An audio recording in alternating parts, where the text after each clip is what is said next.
For peace, do you play the game or give them what they need? Thank you for this question. No, you don't play the game. If you're in a relationship with a narcissist, you're already playing the game. You know why you're already playing a game?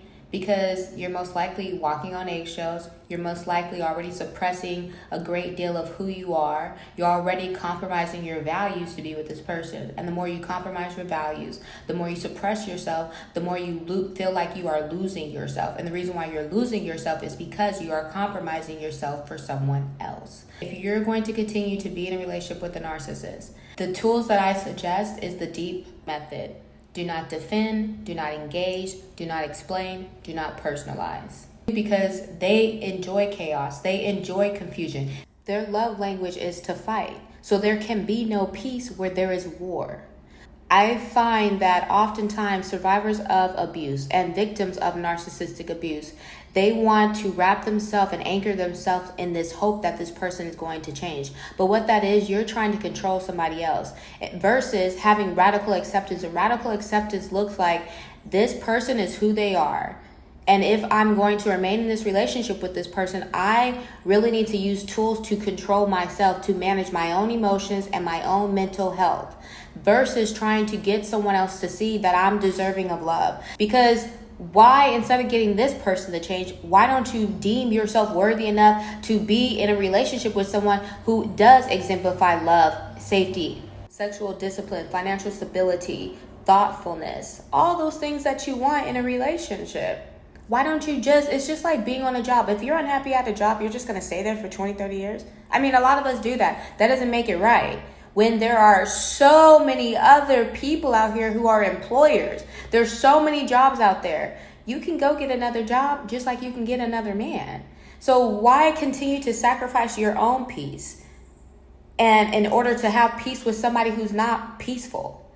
Narcissists do not have empathy. They don't exercise empathy because they see empathy as weakness. And they have a shame-based identity, and because they have a shame-based identity, they are doing everything in their power to avoid ever feeling shame. And when they know that they've hurt you, they feel shame or guilt, and they don't want to feel that. That's why they project. That's why they lie. That's why they deflect. That's why they gaslight. That's why they rage. In fact, they are emotionally dysregulated, and that's why they rage, like a toddler having a fit. Like, that's what you're dating. You might be dating a grown man as far as physical appearance looks, but mentally and emotionally, this person is stunted at maybe age 10, maybe age 5. I mean, you're dating a baby. Is that what you want? Instead of asking disserving questions, why don't we ask questions that serve us? What would I need to do in order to have the relationship I deserve? In order to feel emotionally safe with my partner? What kind of life would it look like outside of this relationship with this narcissist? I'm sorry, I went on a rant a little bit.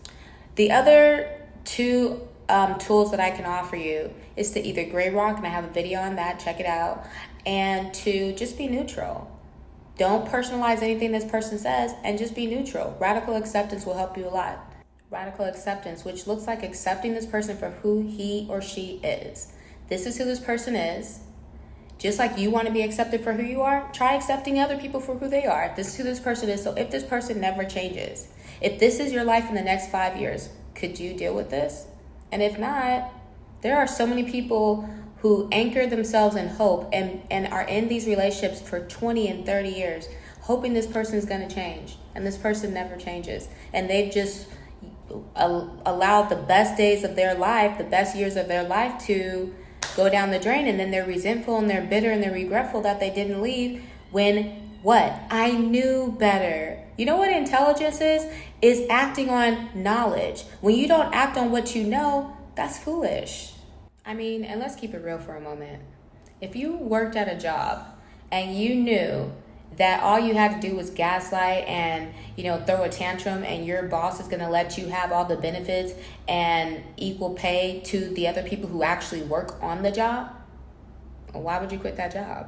And it's the same thing, sis. If you're going to continue to be in a relationship with someone who cheats on you or lies to you, abuses you, and you tolerate it, which what we tolerate is what we accept. I know we may not like that, but we are tolerating it because there's an aspect of us that's accepting this behavior. And he or she knows it. So they know they don't have to change. And that's why they don't. So do yourself a favor and do what's best for you.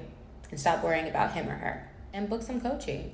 I have complimentary calls. I still have some availability in December. Check out my calendar. It's in my profile. I would love to support you on your healing journey.